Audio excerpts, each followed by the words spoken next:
Je remercie donc Jörn Hetzold et j'invite immédiatement Anselm Jappe à présenter sa communication sur le dialogue possible entre Debord et la philosophie allemande. Après la communication de Anselm Jappe qui durera 40 minutes, il y aura le débat sur les deux exposés qui viennent de se poser. Alors, j'avais indiqué comme titre de mon intervention Debord et la philosophie allemande, mais j'annonce tout de suite que mon intervention ne portera pas sur Debord et la philosophie allemande en général. Donc, je ne parlerai pas de Fichte, ne déplaise pas à Jacob, parce que le thème risquerait d'être trop vaste. En plus, j'ai déjà analysé dans mon livre le fait que Debord s'est largement inspiré de Hegel, de Feuerbach, de Marx et de Lukács pour écrire La société du spectacle. Donc je ne veux pas me répéter, je me limite ici à rappeler que Debord, évidemment, n'a pas été un philosophe au sens habituel du terme, et que ses idées avaient leur racine plutôt dans une certaine pratique de la vie, et dans la pratique de l'art et de la littérature, même si c'était une pratique assez particulière, voire une pratique renversée. Cependant, Debord a développé ses idées et leur a donné une épaisseur conceptuelle à travers la confrontation avec quelques théories philosophiques et sociologiques. C'est un peu la même chose qu'a dit Gérard le premier jour. De certaine manière, il a glané tout ce qui pouvait lui servir pour faire son bâtiment. La société du spectacle est un livre profondément hegelien, même s'il est possible, ou même probable, que Debord n'a pas eu une connaissance très approfondie des textes de Hegel, même s'il faut rappeler que Debord a suivi les cours de Jean Hippolyte au Collège de France autour de 1966 qui portait sur Hegel. Mais il reste le fait que l'usage qu'ont fait les situationnistes de Hegel a été juste un peu intuitif, justement, comme tu as dit l'autre jour. Et cela aussi rappelle un peu le surréaliste, ou par exemple cette anecdote qui raconte Henri Lefebvre dans le tome de Méprise, qu'en 1924, il était allé chez Breton, et Breton lui indiquait avec d'une air très dédaigneuse la science de la logique sur sa table, a demandé à Lefebvre, vous n'avez même pas lu ça? Même si on peut quand même en douter que Breton soit allé beaucoup au-delà de la troisième page. Donc je pense que surtout en France, la référence à Hegel, souvent c'était plutôt pour impressionner, ou peut-être pour intimider peut-être les interlocuteurs ou les adversaires. Et donc c'est un livre hegelien, La société du spectacle, mais ce n'est pas le résultat d'une méditation philosophique sur Hegel ni sur Marx. Je pense Debord aurait plutôt dit, ou il a dit, qu'il se servit de ces théories-là comme d'une arme dans la guerre du temps. On sait en plus que la découverte d'une Marx hétérodoxe dans les années 70 allait de pair avec la mise en évidence de ses racines hegeliennes.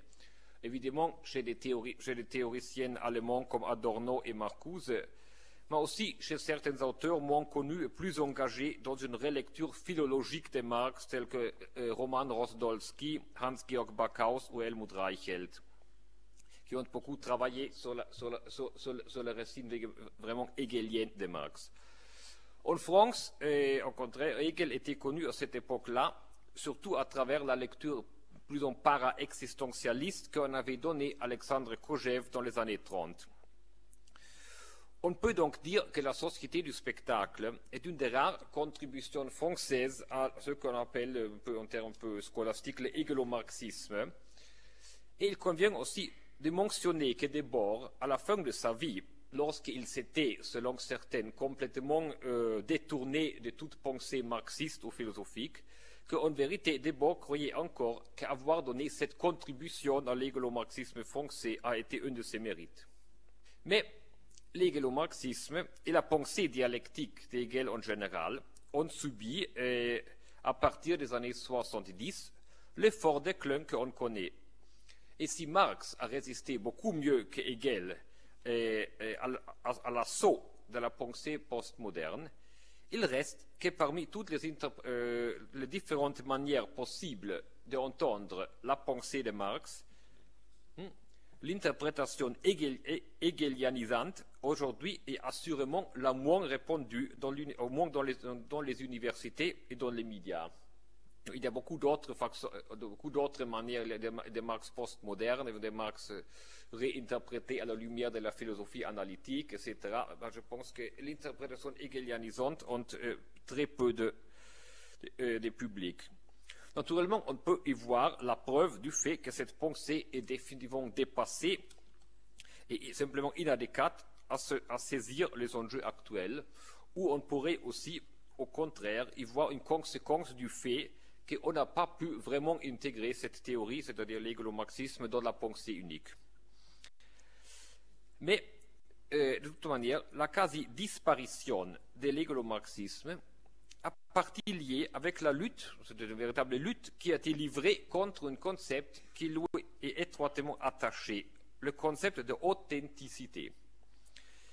Il est remarquable que cette critique a été développée à partir des premières années 70 par des auteurs dont quelques-uns sont parfois associés à la critique situationniste, associés au moins dans le sens où un certain public, peu soucieux de distinction, a pu les englober dans le même jugement d'approbation ou aussi de réprobation en tant qu'auteurs subversifs.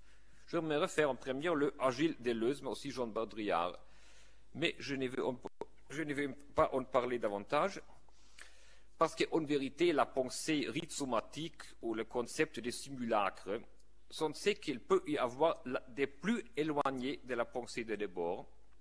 Donc, le programme philosophique est largement contenu dans la citation de Feuerbach posée au début de la Société du spectacle, qui est inutile de la citer ici, qui porte sur la préférence scandaleuse que l'époque moderne accorde à la copie au détriment de l'original. Donc, il a dit l'original. Parce que le concept même d'authenticité est donc aussi celui d'aliénation. Ce sont évidemment deux concepts très étroitement liés. Ce concept n'a plus de sens lorsqu'on ne peut pas indiquer quel est l'original, quel est l'essence, quelle est la substance par rapport à laquelle la situation critiquée constitue une déchéance qu'on peut appeler aliénation ou inauthenticité.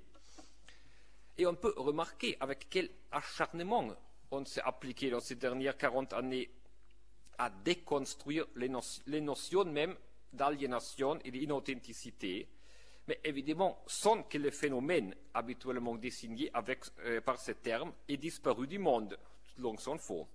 On nous a simplement expliqué qu'on n'a plus le droit de s'en plaindre si on ne veut pas passer par des modés.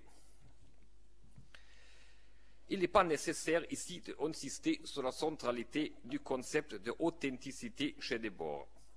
Ce ne sont clés comme spectacle, mensonge, falsification, idéologie matérialisée, renvoient toujours à une opposition frontale entre la vérité et l'original, la vie, et de l'autre côté la copie fausse.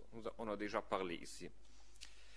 Sa vie également a été, du début jusqu'à la fin, un refus de l'inauthenticité de l'existence qu'il voyait autour de lui.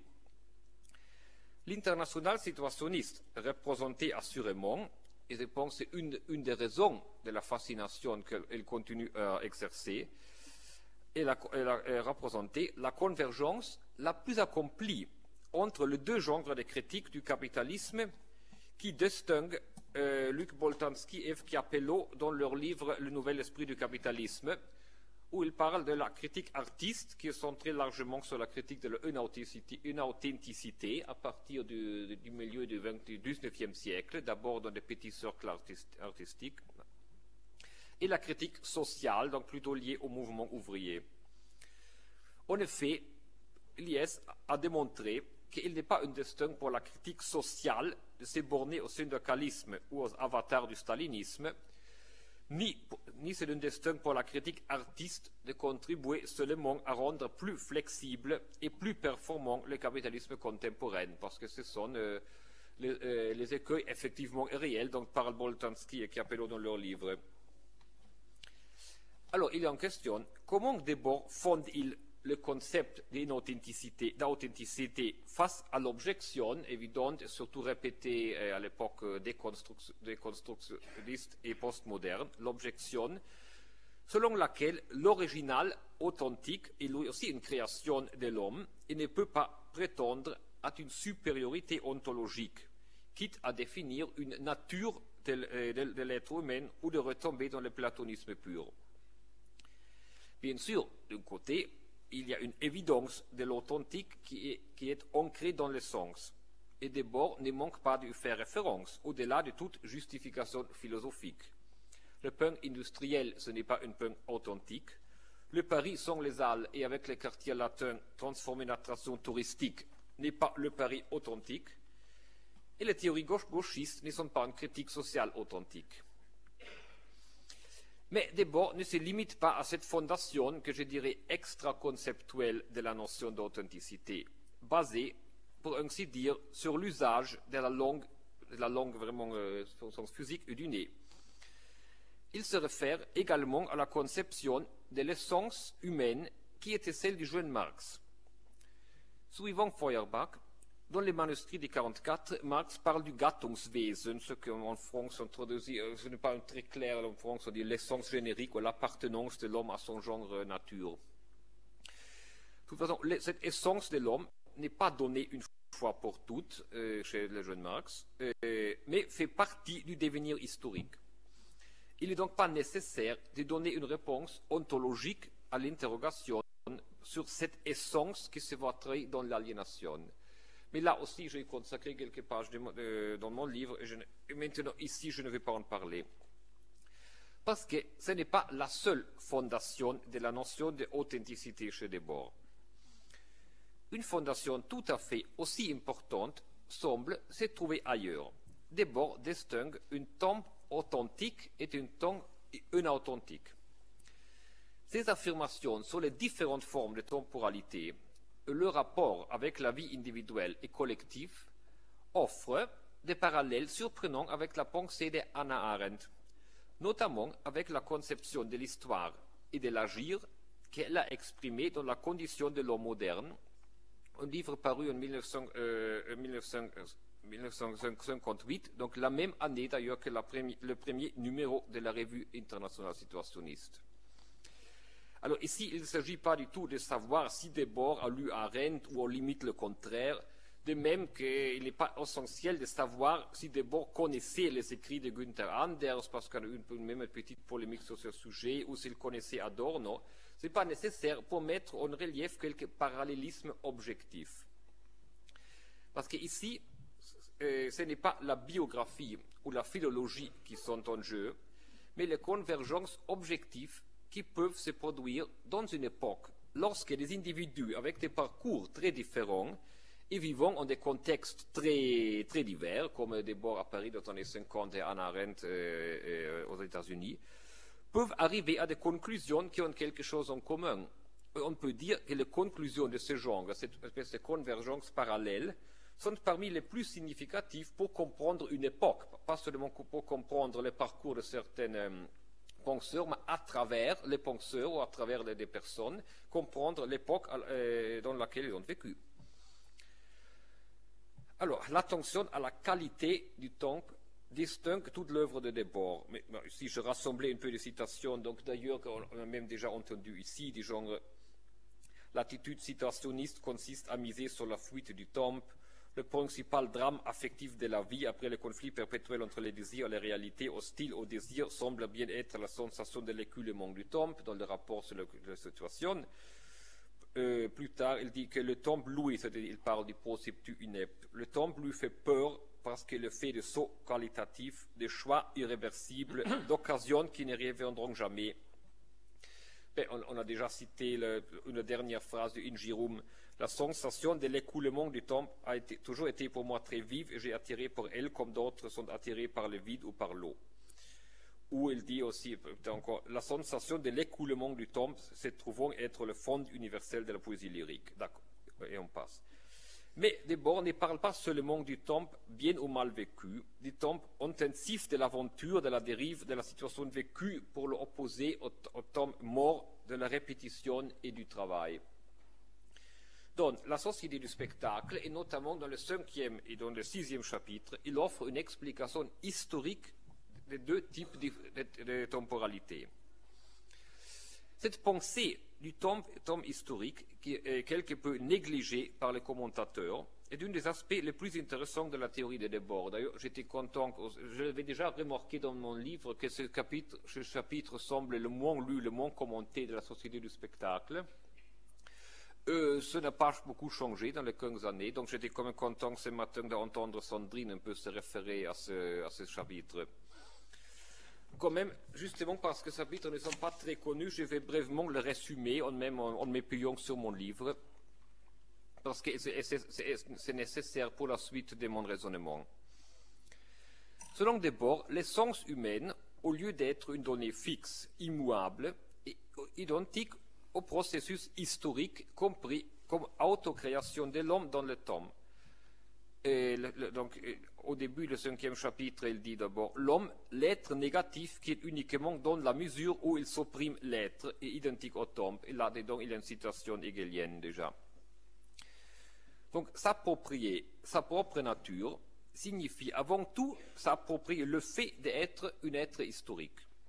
Debord considère donc cette vie historique et la conscience que les hommes en ont comme le principal produit de l'accroissement de la domination humaine sur la nature.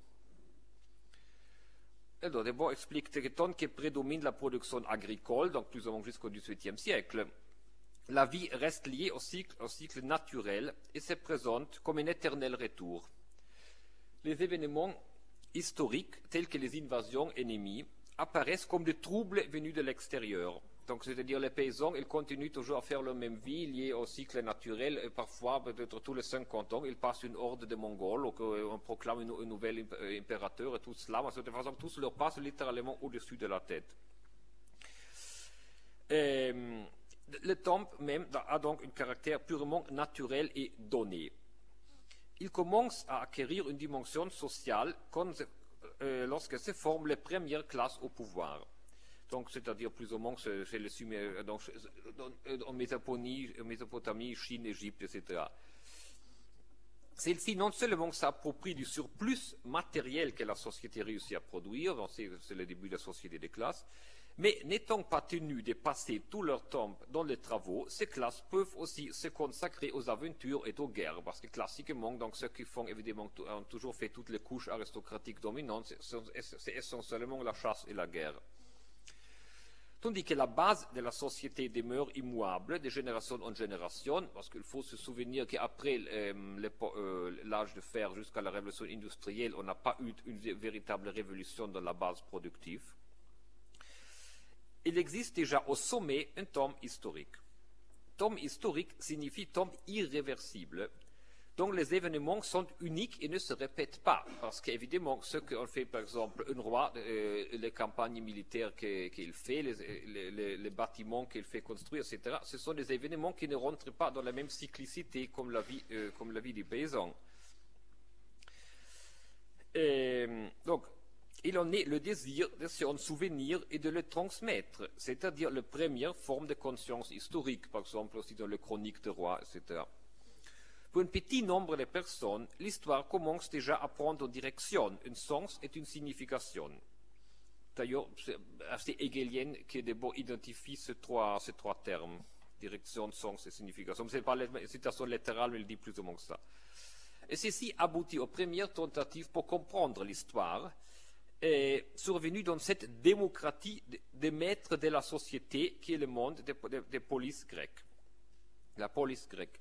Au moins à l'intérieur de la communauté des citoyens libres, les problèmes de la société peuvent être discutés ouvertement et l'on parvient à admettre que ces problèmes dépendent du pouvoir de la communauté et non de celui d'une divinité, d'un destin ou d'un roi sacré. La base matérielle de la société reste cependant liée au temps cyclique. Cette contradiction donne lieu, pendant une autre longue période, pendant tout le Moyen-Âge et le début du temps moderne, au compromis des religions monothéistes, où le temps irréversible, sous forme de l'attente d'une rédemption finale, se conjugue avec une dévaluation de l'histoire concrète, considérée comme une simple préparation à cet événement décisif. La démocratisation du temps historique ne parvient pas à progresser, à faire des progrès, jusqu'au moment où la classe bourgeoise, à partir de la Renaissance, commence à transformer le travail lui-même. À la différence de tous les modes de production précédents, le capitalisme accumule au lieu de revenir toujours au même point. Il bouleverse sans cesse le procédé de production et par-dessous tout le plus fondamental, le travail. Ainsi, pour la première fois dans l'histoire, c'est la base même de la société qui bouge et pourrait accéder donc au temps historique et linéaire, parce que maintenant, donc, les ouvriers, par exemple, ils participent de toute manière au temps, déjà au temps linéaire, ils sont plus soumis aux temps cycliques comme les paysans. Toutefois, au même moment, la société tout entière perd son historicité si l'on entend par là une série d'événements qualitatifs, étant donné que le nouveau temps irréversible est celui de la production en série des objets. Ce temps est par conséquence, comme dit d'abord, un temps des choses. Sous la domination de la marchandise, le temps est profondément différent de celui du passé. C'est un temps dont tous les temps et les moments sont abstraitement égaux entre eux et ne se distinguent que par leur quantité plus ou moins grande, exactement comme la valeur marchande. Le caractère cyclique se reconstitue dans le quotidien et dans le temps de la consommation. Donc, les jours et la nuit, le travail, le repos hebdomadaire, le retour des périodes de vacances. Dans l'économie capitaliste, le temps est devenu une marchandise qui, comme toutes les autres, a perdu sa valeur d'usage au profit de sa valeur d'échange. Le temps irréversible historique peut seulement être contemplé dans les actions d'autrui, par exemple les hommes politiques ou les acteurs, mais jamais expérimenté dans sa propre vie. Les pseudo-événements, dit d'abord au paragraphe 157, qui se pressent dans la dramatisation spectaculaire, n'ont pas été vécus par ceux qui en sont informés. D'autre part, ce que l'individu peut vivre réellement dans son quotidien est étranger au temps officiel et reste incompris, puisqu'il ne dépose pas des instruments pour relier son vécu individuel au vécu collectif et lui donner une signification plus importante. Debord utilise les catégories marxiennes de la critique de l'économie politique pour les appliquer au temps historique considéré comme le principal produit de la société. Dans les sociétés primitives, les pouvoirs s'approprient, dit Debord, de la plus-value temporelle, où disent le maître détient la propriété privée de l'histoire, donc ce sont tous les termes qu'utilise Marx dans d'autres contextes. Toujours, dit d'abord, le principal produit que le développement a fait passer de la rareté luxueuse à la consommation courante est donc l'histoire, mais seulement l'histoire des choses pour le moment. Et la matière première de nouveaux produits diversifiés. Selon Marx, l'expropriation violente des moyens de production des petits producteurs indépendants a été une condition préalable pour l'instauration du capitalisme. Debord dit que pour soumettre les travailleurs au temps marchandise, la condition préalable a été l'expropriation violente de leur temps. Paragraphe 159. Donc là, on a une espèce de détournement des catégories marxiennes. Donc, le produit, donc on parle ici sur le temps historique.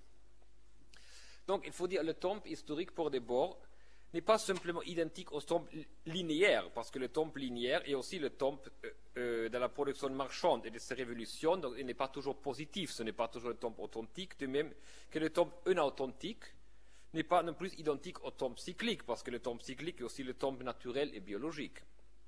Ce qui est inauthentique, c'est le faux cyclique, le pseudo-cyclique, la négation du temps linéaire dans une société qui est basée sur le temps linéaire. La pollution, comme explique Debord en 1972 dans La véritable scission, est due au pseudo-cyclique de la production marchande qui, comme la production cyclique agricole ancienne, recommence toujours le même cycle de production grâce à l'usure intégrée aux objets, donc qui oblige à toujours recommencer le même cycle, tandis que la pollution, c'est-à-dire l'accumulation des déchets de la production, elle est bien linéaire. C'est donc justement là une limite de la production. Donc, nous sommes donc, je dirais presque un peu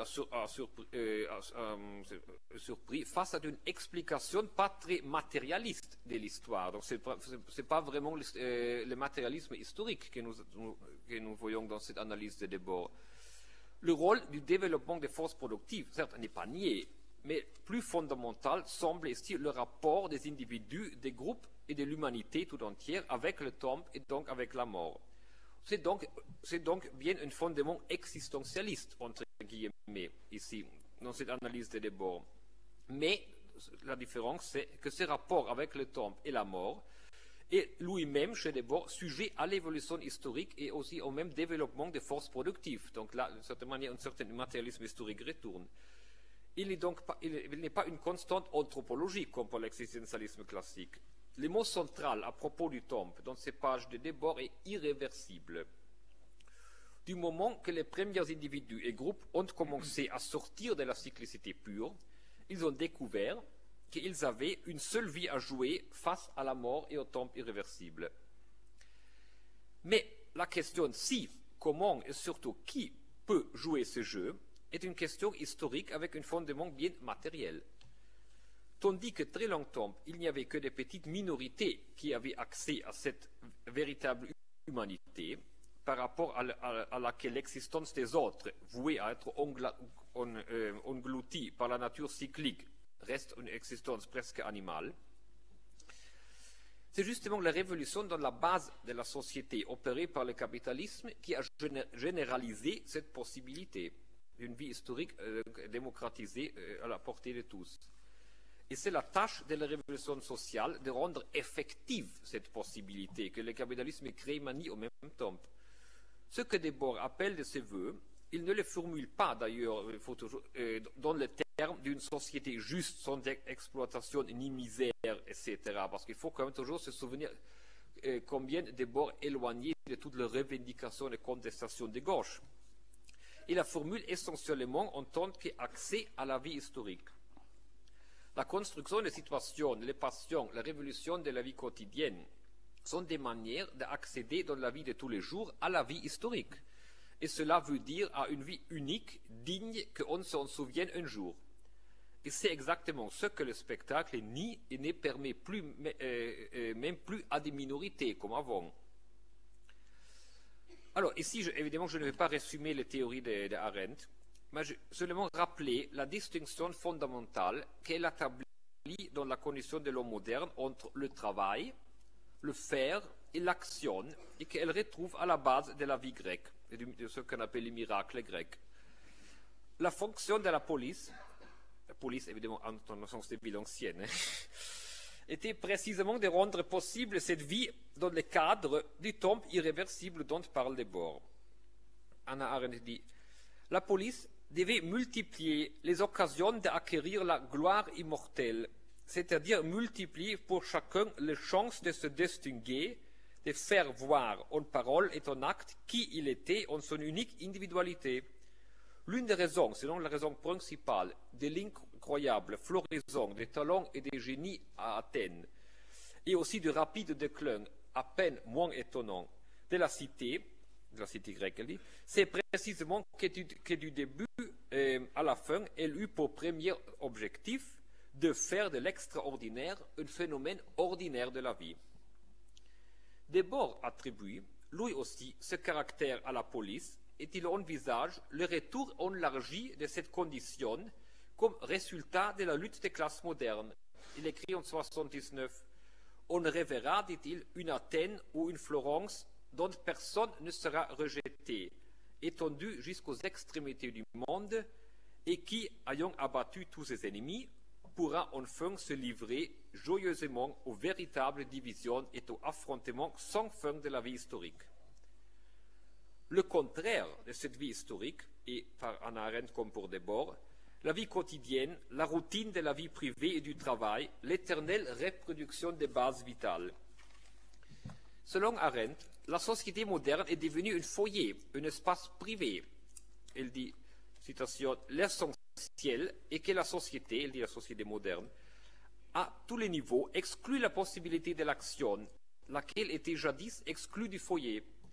De chacun de ses membres, elle exige au contraire un certain comportement imposant d'innombrables règles qui, toutes, tendent à normaliser ses membres, à le faire marcher droit, à éliminer les gestes spontanés ou les exploits extraordinaires. Fin de la citation. Si pour elle, c'est la caractéristique de la société moderne d'empêcher toute possibilité réelle d'exploits extraordinaires, comme elle dit, Debord dit dans Injirum. Mais, bien entendu, toutes les idées sont vides quand la grandeur ne peut plus être rencontrée dans l'existence de chaque jour. Pour Debord, comme pour Arendt, la fonction de la police ancienne a été justement celle de créer les conditions où l'on pouvait rencontrer la grandeur dans l'existence de chaque jour, comme disait Debord.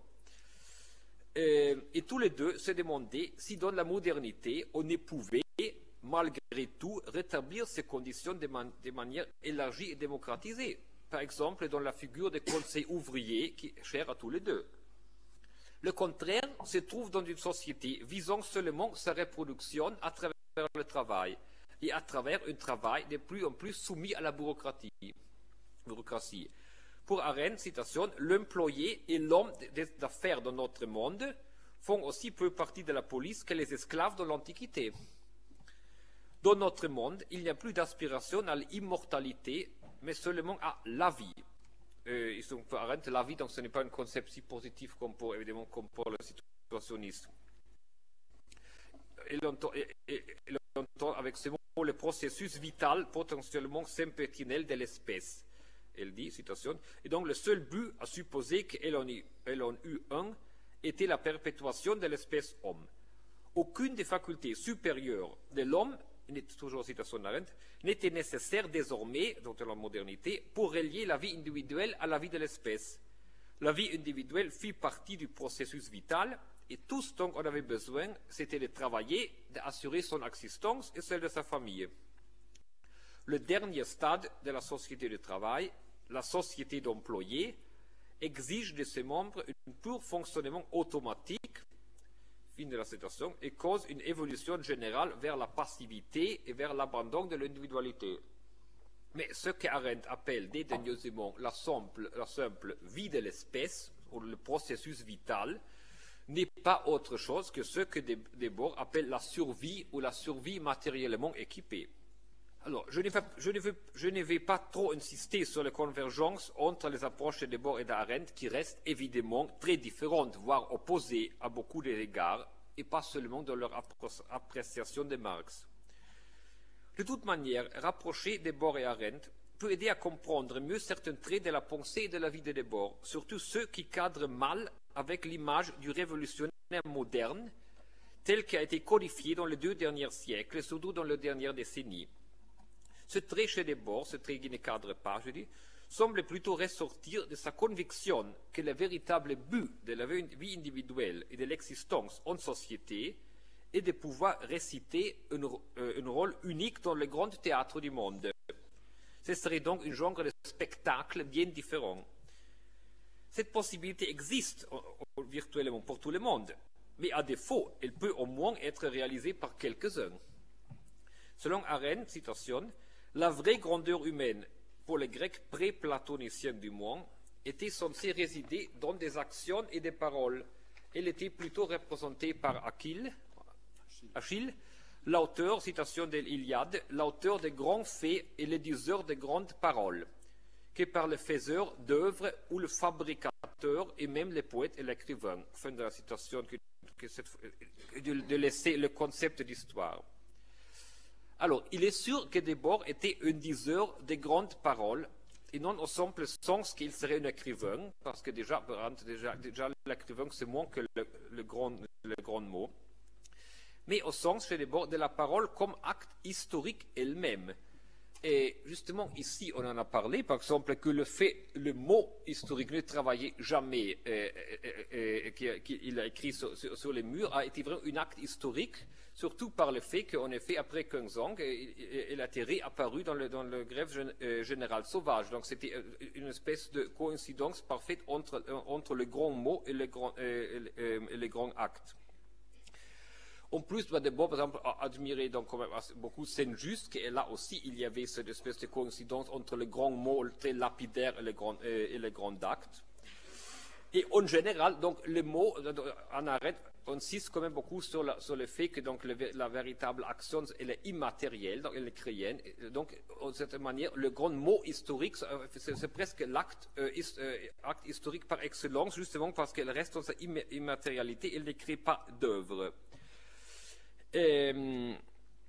Quand même, ça ne veut pas dire qu'il suffit de parler ou de fabriquer quelques jolis mots pour passer à l'histoire, parce qu'il faut aussi, évidemment, avec toute son propre existence, démontrer qu'on a le droit de prononcer certains grands mots. D'abord, d'ailleurs, il cite, par exemple, dans le panégyrique, certains grands mots, par exemple, de certains des généraux, Napoléon et d'autres. Mais évidemment, là, toute l'importance de ces grands mots ne réside pas dans le fait que ce sont des mots, parce que c'est du fait qu'évidemment, il y avait toute une vie qui pouvait être complètement concentrée de ce grand mot. Par exemple, une chose qu'il ne cite pas, il y a cette histoire du frère Léon, le philosophe espagnol du XVIe siècle, le frère qui tenait des cours de philosophie, qui avait été arrêté par l'Inquisition, torturé, qui après, je pense, 10 ans, finalement, il a été libéré. Il a repris ce cours à l'université et il a dit, comme je vous disais la dernière fois, ben, évidemment, il faut avoir quand même beaucoup d'actes historiques, de certaine manière, pour pouvoir se permettre ce genre de mots. C'est un peu ce que dit Debord dans la véritable institution lorsqu'il dit, pour savoir écrire, il faut savoir lire, et pour savoir lire, il faut savoir vivre. Et Debord aussi dit aussi dans un film, tant est grande la force de la parole dite en son temps, on le sent certainement entendre que quand même mai 68 a été quand même été d'une certaine manière la conséquence de mots lâchés à chose juste temps par les situationnistes. À partir des temps lettristes, Debord a insisté sur les grands actes et les grandes paroles à vivre réellement dans la vie de tous les jours sur le mode d'une épopée. Par exemple, avec la dérive urbaine, c'était quand même une espèce de grand acte qui méritait d'être, donc on le faisait en compte rendu. Mais la fixation dans une œuvre d'art, déjà chez les jeunes lettristes, était déjà une espèce de déchéance par rapport à la grandeur de l'acte historique lui-même. Et donc pour eux, c'était considéré, par exemple, chaque dérive était une espèce d'acte historique. La critique de l'art séparé et l'idée de sa réalisation trouvent ici une de leurs racines. Donc l'art du comportement prôné par les situationnistes à leur début était quand même assez semblable, objectivement, sans influence directe, à cette vie grecque dont parle Arendt, pour laquelle l'action est bien supérieure à l'œuvre et encore plus au travail. D'ailleurs, savoir si la conception d'Arendt correspond à la vérité historique, ce n'est pas important ici. Les convergences entre ces idées et celles de Debord sont évidemment une contribution à la compréhension de la modernité et non de l'Antiquité. D'ailleurs, je ne entreprends pas plus ici la critique, et en vérité très nécessaire, du concept non historique qu'est Arendt du travail. Et comme le rappelle Arendt elle-même, chez Achille, qui pour les Grecs était le modèle le plus accompli d'homme, ces faits sont surtout des faits de guerre. Peut-être cela expliquerait-il un peu mieux le goût si prononcé de Debord pour la stratégie et pour la guerre, qui contraste si fort avec l'orientation généralement antimilitariste de la critique sociale moderne. Mais la guerre est par excellence un comportement pur, une action qui peut-être mérite de rester dans la mémoire, quoique elle ne crée pas d'œuvre, tout au contraire. Rester dans la mémoire. Selon Arendt, la police avait également la fonction d'offrir un espace à la mémoire et d'assurer que, dit-elle, les activités humaines les plus futiles, l'action et la parole, ainsi que les produits humains les moins tangibles et les plus éphémères, c'est-à-dire les actes et les histoires qui en sortent, deviendront impérissables. Fin de citation. Et cela sans besoin de l'apport de l'art, mais grâce à la mémoire collective. La police promet, dit Georges Arendt, à l'acteur mortel que son existence passagère et sa grandeur fugace n'y manqueront jamais de la réalité que donne le fait d'être vu et entendu et généralement de paraître devant le public de ses semblables, fin de la citation, tandis que les foyers privés sont les lieux de la répétition et de la dispersion de la mémoire. Debord pour sa part, n'obéissait certainement pas au devoir de mémoire qui est si en vogue aujourd'hui. Et il a écrit en 1957 que l'idée d'éternité est la plus grossière que l'homme puisse concevoir à propos de ses actes. Mais déjà, évidemment, il ne connaissait pas Arendt. Déjà, Arendt distingue quand même très entre l'éternité et l'immortalité chez les Grecs. Et c'est vrai que les situationnistes, écrivait Debord à ce moment-là, voulaient être les partisans de l'oubli. Mais quand même, cela n'enlève pas du tout que Debord avait toujours l'idée de faire quelque chose qui reste.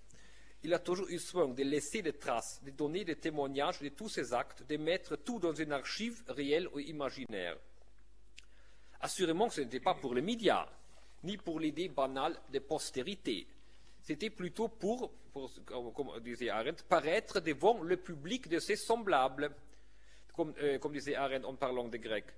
De même que le seul devant lequel il sentait un désir de se faire reconnaître, de se faire admettre, voire presque de se justifier, parce qu'il était ses ancêtres ou ses pères, c'était la communauté idéale qui va, disons, de François Villon à Arthur Cravon. Ainsi que le seul auquel Debord souhaitait, je pense, laisser sa mémoire, son héritage, en guise de potlatch ou de défi, et étaient ceux qui pouvaient comprendre cet héritage, c'est-à-dire ce semblable futur. Le mot admiration est assez courant chez Debord, et se faire admirer, non par les foules anonymes, mais par ceux qu'on a reconnus comme des connaisseurs en matière, c'est la récompense qu'offrent les grands faits et les grandes paroles. Aussi s'explique que Debord, tout en se plaçant du côté des marginaux et des maudits, est remis à l'honneur des concepts largement tombés en discrédit, et surtout dans le champ de ceux qui détestent la société capitaliste, la gloire et la grandeur. Une grandeur, par exemple, c'est un concept qu'il cite souvent en positif, par exemple en parlant des Espagnols. Le concept considéré d'ailleurs comme typiquement français. Une partie de son pouvoir de séduction chez Debord dérive aussi parce qu'en même temps, il redéfinit complètement ces termes. Évidemment, ce n'était pas la même gloire comme chez De Gaulle.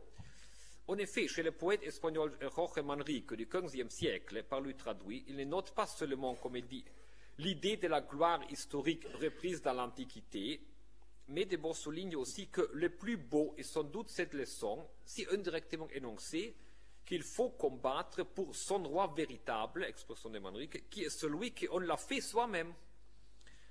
Ce sera aussi la raison pour laquelle Debord parle souvent avec admiration de certaines figures qui n'étaient pas précisément ni des révolutionnaires ni des marginaux, tels que le cardinal de Retz ou le Mr. Arkadine de Orson Welles. Il s'agissait à ses yeux des personnes qui se sont bâties une vie authentique, dans le sens de l'avoir inscrite dans une temporalité authentique, irréversible, digne de rester dans la mémoire. Dans le passé, souvent les jeux historiques n'étaient possibles qu'à l'intérieur du pouvoir séparé. C'est alors la grandeur de l'exploit qui compte, non sa qualité morale. Les joueurs se reconnaissent entre eux.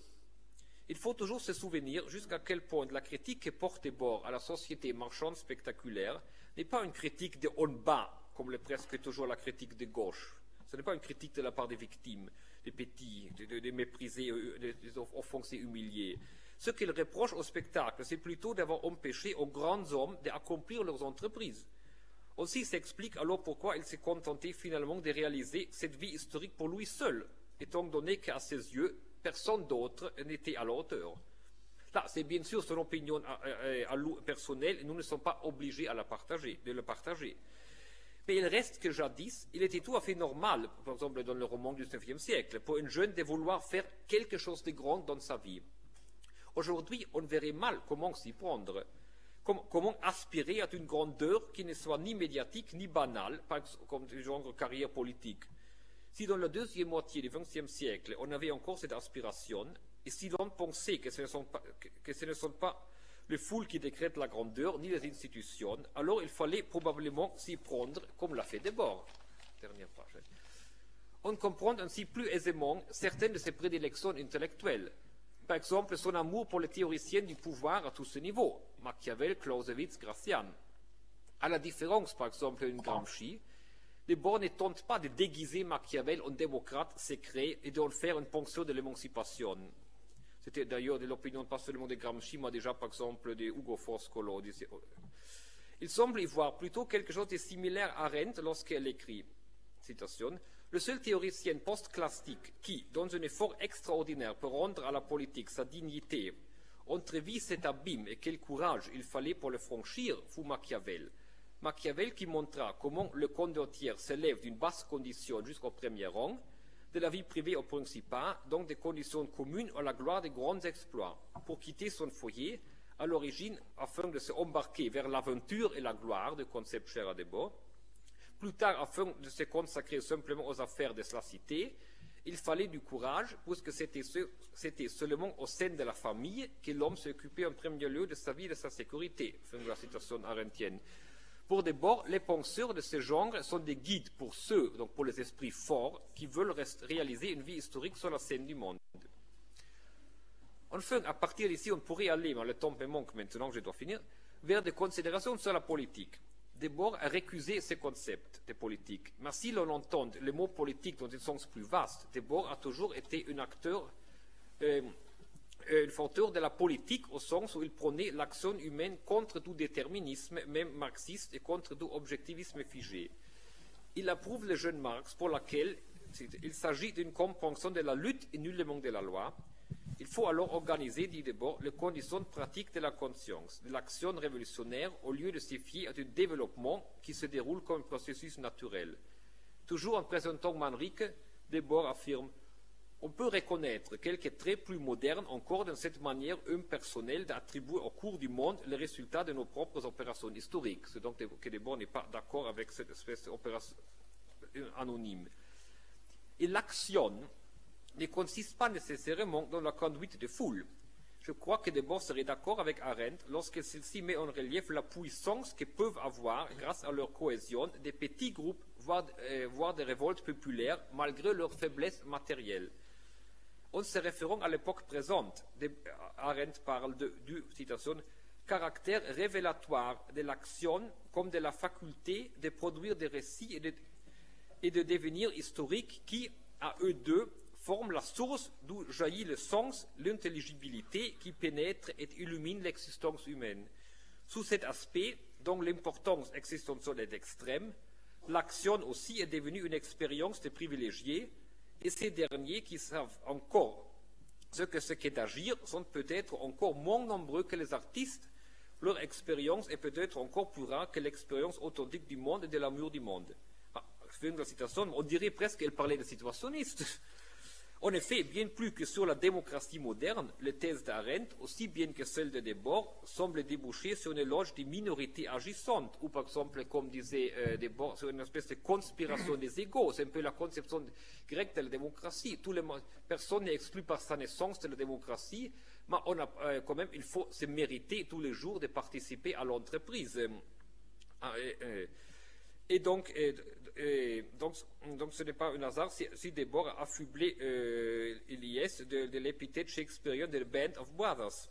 Et qui peut nier donc que Debord ait donné au moins lui le bon exemple dans ce domaine?